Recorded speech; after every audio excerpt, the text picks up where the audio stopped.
Ricky Gervais, you're comfortable there in your. We just were talking about your Game of Thrones chair and in your bar area. Marcus is already envious of the bar behind you. I know you said backdrop like I was on a set of a movie, but this is how I live. I'm a pretend king with all his whiskies from around the world. No, I like a bit of comfort, and I'm red. Oh, I can look at myself. I'm sweating. I've just had a bath. Okay, the sun's coming in through the window, and I'm hot. I'm complaining already. And got a glass of something there with you. It's beer, not whiskey. Way too early for whiskey. I should point out that I'm in London, so it's 6 p.m. This is not LA time. Right, it's morning for us. It's 10 a.m. I know. Marcus has already hit the whiskey at 10. Yes, I bet he has. Just the water. Well, we are so glad when you join us every year, and this year you've got a fun project, Special Correspondents, that just aired on Netflix and will stream forever and ever and ever. But it's rare for you to not completely have an original project that's totally from you. It's partially an adaptation, right? Yeah, it's based on a French movie. I can't say it in French, but it means that in French. I could, but I'd embarrass myself.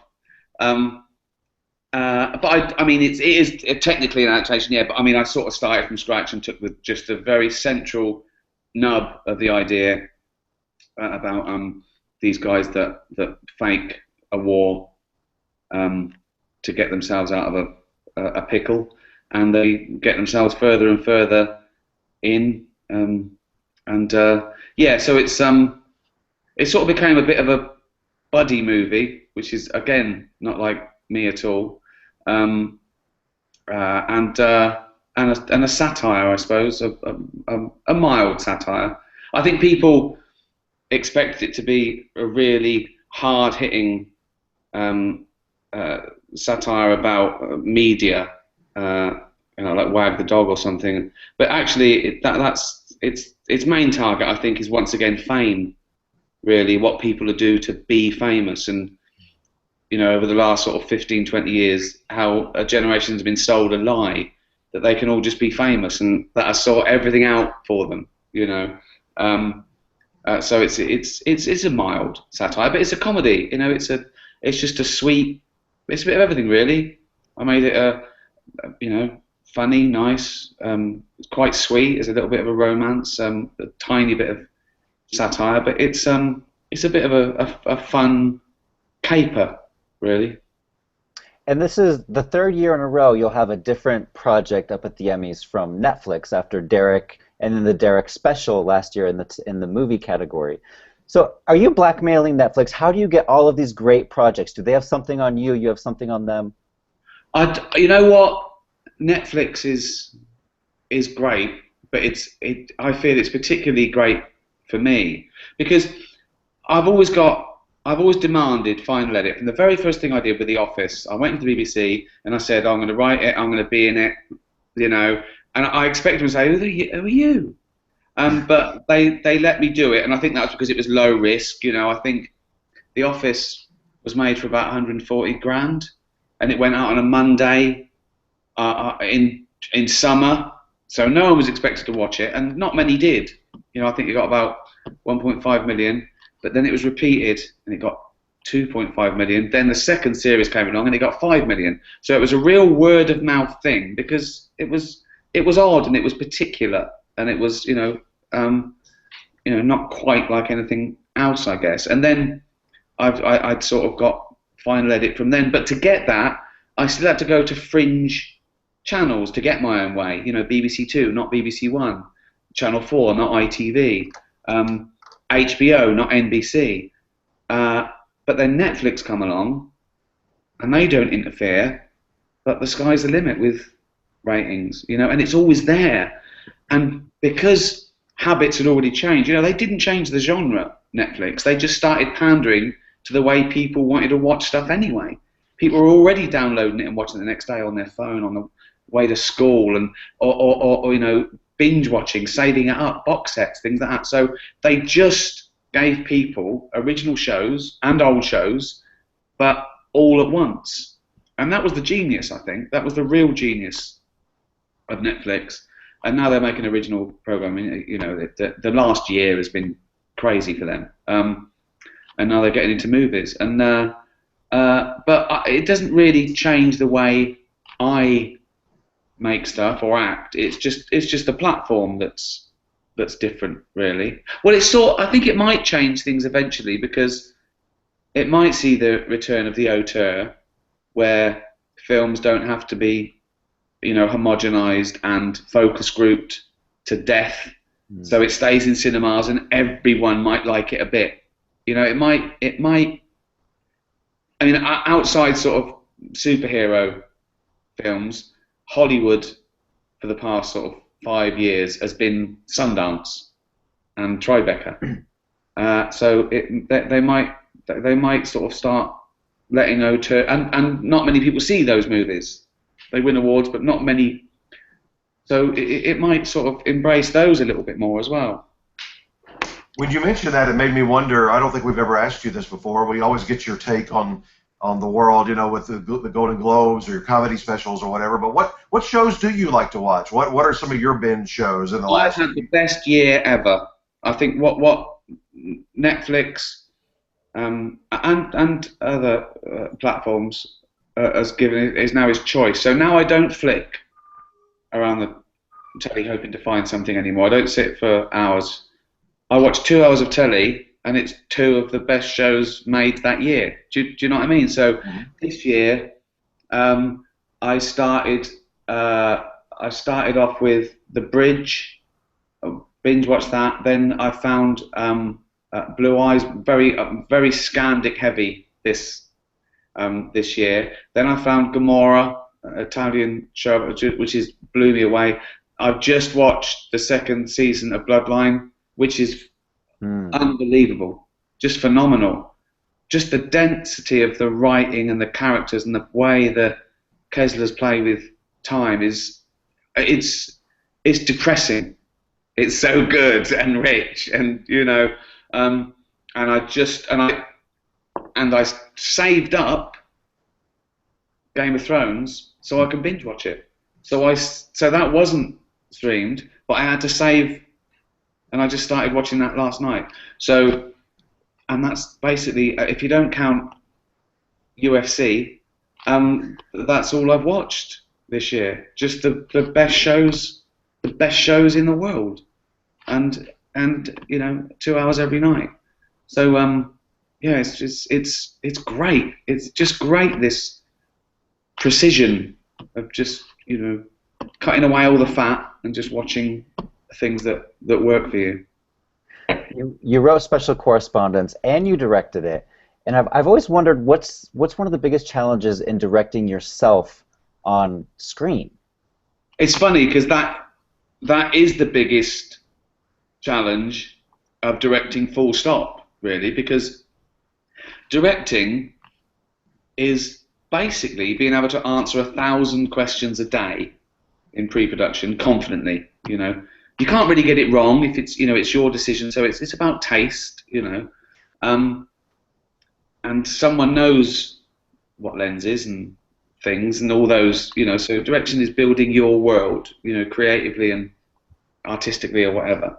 And I know what I want from everyone, but I forget me. Like, I'll do a scene and it seems great. Then I say to someone, was I acting? Did I? Because I was watching them.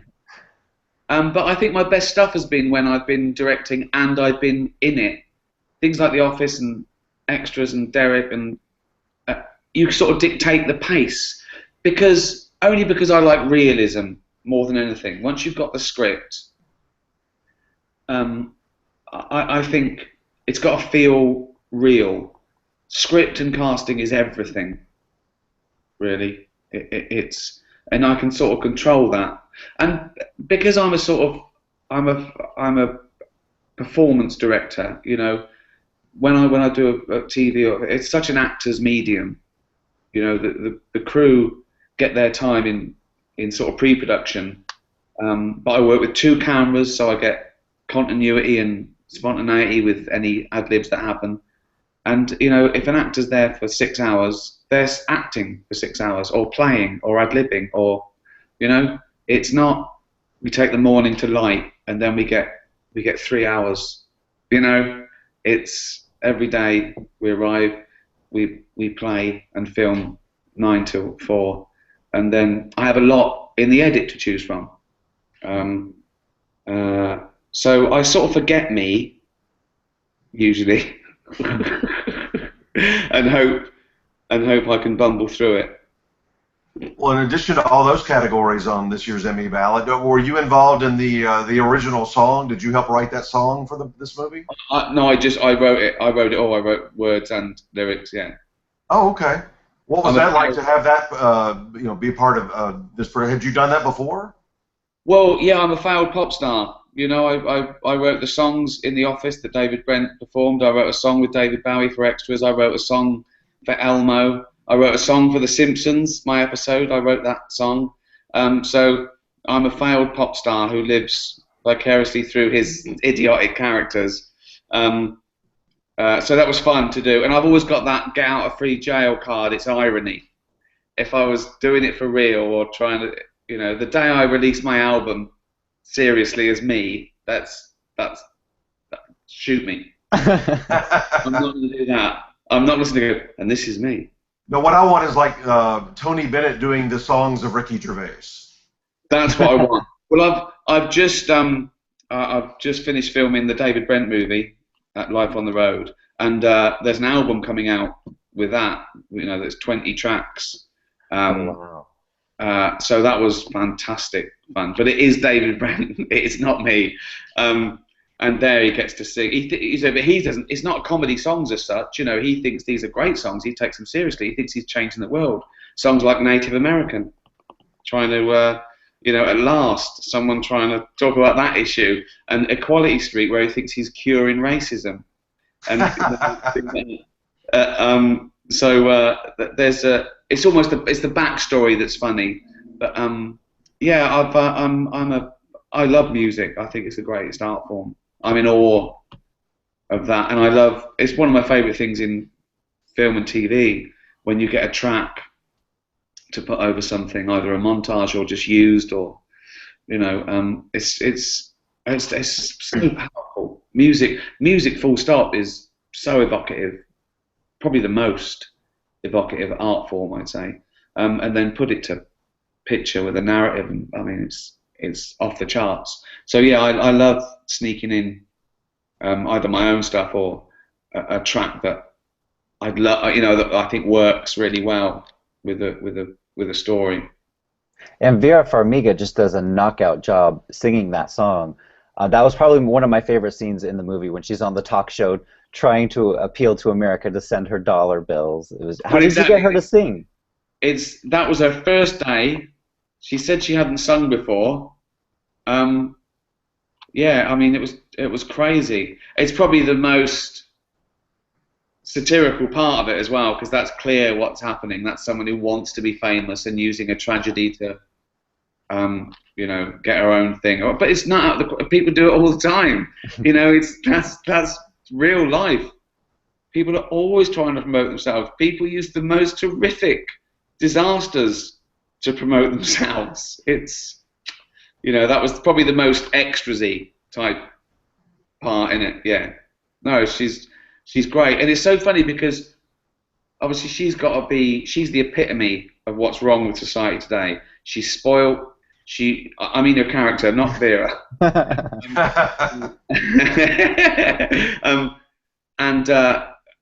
She thinks the world owes her a living, and her life didn't turn out like she thought. So she thinks, what about me? What about me? And that's exactly what you see these shows like X Factor and American Idol, where they go on there and they go, I want this so badly, and we're meant to go, what's that got to do with us? Mm-hmm. You mean you don't want to get a proper job? Oh, you want to be a singer? Because it's great. Go on then. We're going to run out of doctors soon. we're just going to. Well, I want to be a singer. Simon Cowell signed me for a year. Speaking of celebrity, you went back to the Golden Globes as the host this year after a 3-year absence. How was this time different with that break involved? Um, I think it was. I think it was better because I don't care now. I mean, the first time I sort of wanted to do a good job, and it was okay, and I wanted to improve on it. The second one was the big one with all the controversy, like I'd killed someone. It just, I thought, what are they? What did I do wrong? If they saw my stand-up, their head would explode.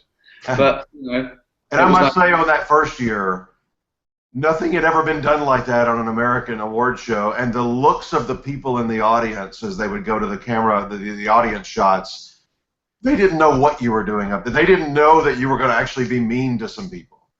no, well, that's it. They weren't expecting a roast, I think. But you make a decision, or I did. When I did it, it was like, we want, do what you want, which is exciting. That's that's box one ticked. You can say what you want, okay. Um, I treated it like a bit of a gig. The fact that there's 200 million people watching, that's, oh God, that's such a exciting thing for a comedian. But then you make a decision. Do I pander to the 200 egos in the room or the 200 million people watching at home? And there's no competition. It's that. Because people at home aren't winning awards, so what's in it for them? Well, it's not a spectator sport unless it's fun, so I try to make it one. And let's get this straight, it wasn't a room full of wounded soldiers. These are multi-millionaire people who are winning awards for doing something they loved and got paid for. And what did I do? I teased them a bit. Nothing I said. It was, let's not forget, it was network TV, prime time. I couldn't have done anything that bad or awful. People just thought, well, you shouldn't tease Hollywood stars. Of course you should. They're the people you should tease. It's easy. But no, I don't go after things people can't help. I went after their public behaviour or antics, and it was never that bad. And I'm not really judging them. I'm pretending to judge them for comic effect. I'm sort of one of them, really. But I have to play the outsider. It would be nauseating for me to come out and go, "Hey, Brad, nice to see you again. Hey, George, see you tonight." It's awful, dreadful. I've got to pretend like I'm the fat guy at home watching in his pants, getting drunk. I am the fat guy at home watching in his pants, getting drunk. But, you know what I mean? And I'm also the court jester, so I've got to have a go at NBC and the Hollywood Foreign Press and all the, the rich, beautiful people. Otherwise, what's the point? I go out there and go, we're all brilliant. This night is about how brilliant we all are, and we're going to hand out awards. They've already had the money for being brilliant, but now we're going to tell them again they're brilliant. And you at home, you've got to watch and then buy something during the commercials. Thanks. Why would they want that? I think my favorite joke from this year's ceremony was when you were talking about how men and women should be paid equally in Hollywood, and you're getting the same amount that Amy and Tina got for hosting the Globes. They had to split it, but that's kind of their issue. That was just really, really funny. Well, it's true, isn't it? If they say this is the fee, right, and I say, and I've got 9 mates that want to help me, they're not going to say, well, we're going to pay them $2 million each. They're going to go, well, you've got to split it. That was, I stand by that joke. It's not sexist. There was 2 of them. In all the 4 years, at the same time.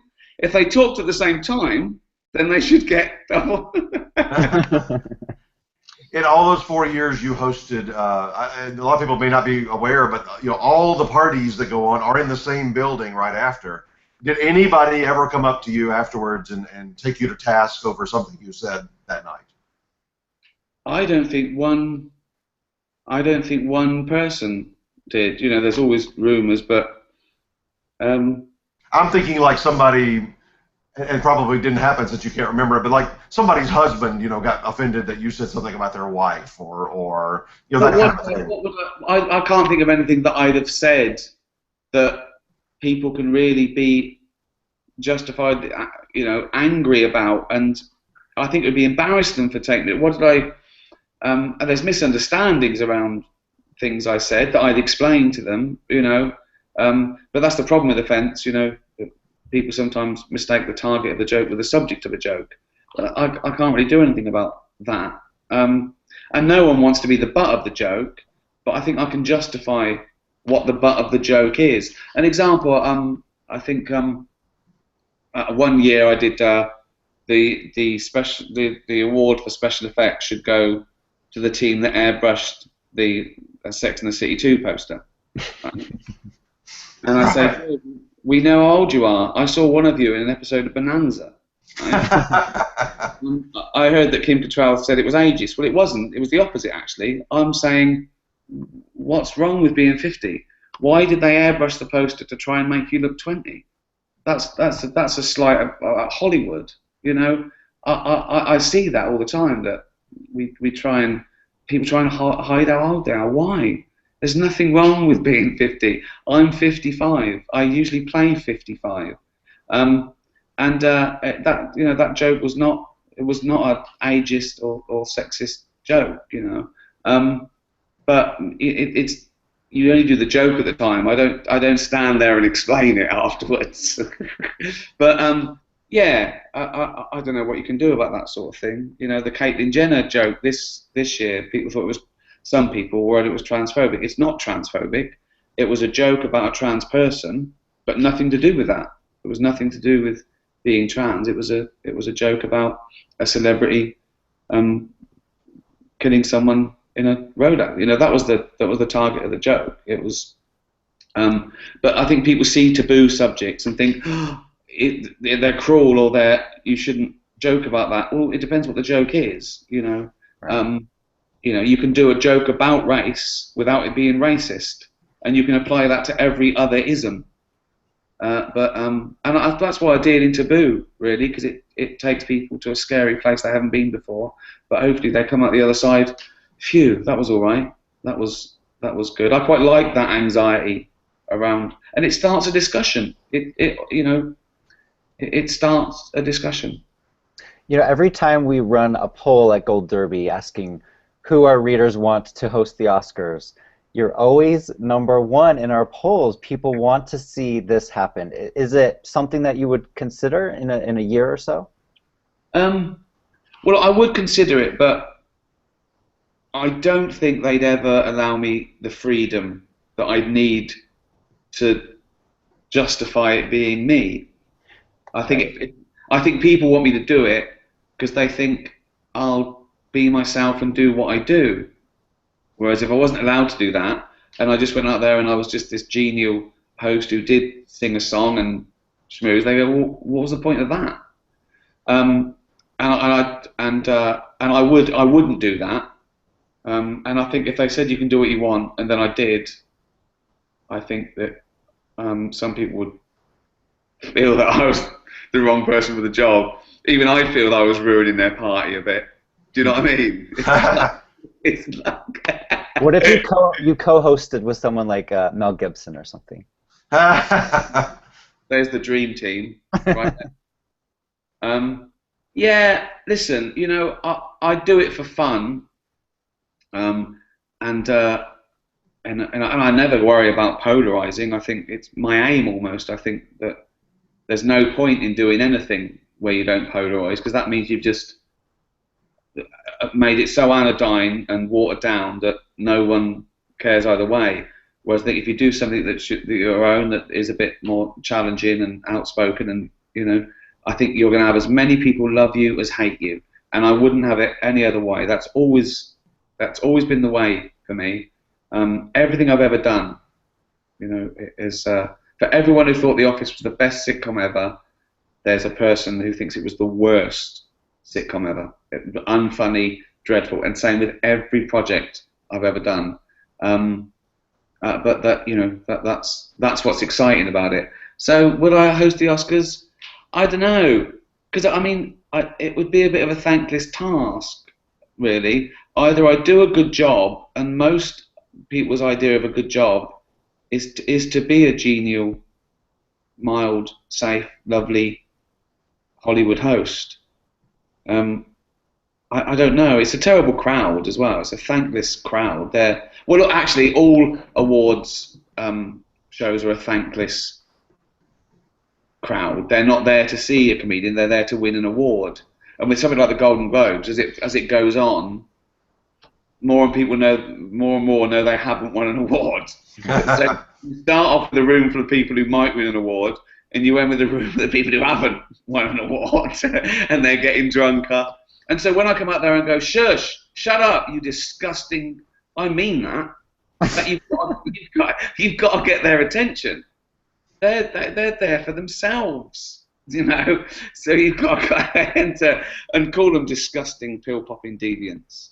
And then you've got to threaten them. You've got to have the threat that they might hear something about themselves. So when I walk out, they usually listen now. You know, the Golden Globes is a great one to be at. Probably not so good to entertain on. Whereas the Emmys is great to go out there because they're all seated and they're all listening and they're a lovely crowd. But we're all sitting there thinking, oh, I wish I could get a beer.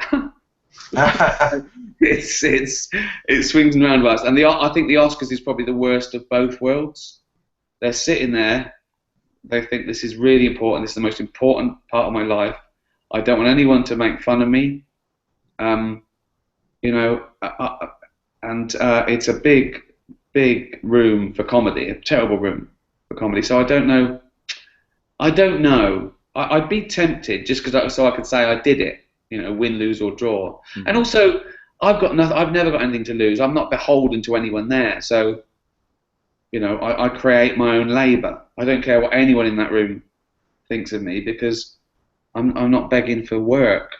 I'll be back Monday morning writing my own thing, and you know. So I think that's probably what's exciting. That people know that I don't have to worry about what anyone thinks of me in the room.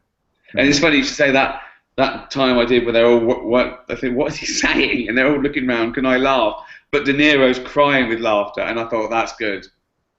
If De Niro's laughing, I'm all right. Well, what about the Globes then? Have you made a decision yet on returning for January? I haven't been asked. Oh. They wouldn't ask me yet. Would you do it again? I would do it again. Yeah, that is fun. That is the most fun. That is a fun 3 hours, you know. But with all the angst, and it's funny being, you know, the most feared man in the room for a few minutes. And you know, last time they asked me, I said I couldn't. I was in pre-production for David Brent, post-production for Special Correspondents, and they said you don't have to do anything. Just turn up and we'll have a poster. He's back. And I went, all right, which is great. That's great for me. That sort of job, and it's fun writing the jokes. I like writing the jokes for the Golden Globes because they're so bespoke that I could never use them in any other situation. You know, they're the joke for that day in that room about that person presenting that award. You know, that's exciting. I can't use them again, but it's what's the perfect joke for this for now? So that appeals to me. But I don't know I don't know about the Oscars. But they haven't asked me back yet anyway. The Hollywood Foreign Press, you know, loved it, but I think it's NBC that have to. Well, you know, when you mentioned that about the Oscars and how really it's an unfunny room, I remember, and I think it was Johnny Carson who hosted that either 4 times or 5 times, and a couple of years after he had stopped doing it, somebody said, "Why did you stop?" And he said, "You know, by the time you get to everybody's career is on the line at the Oscars. That's not true at most other award shows." And by the time you get to the last category, he said, 80% of the room is a loser. So yeah, no, that's exactly right. They just want no part of that. Yeah, no, that's true, but at least they're probably polite.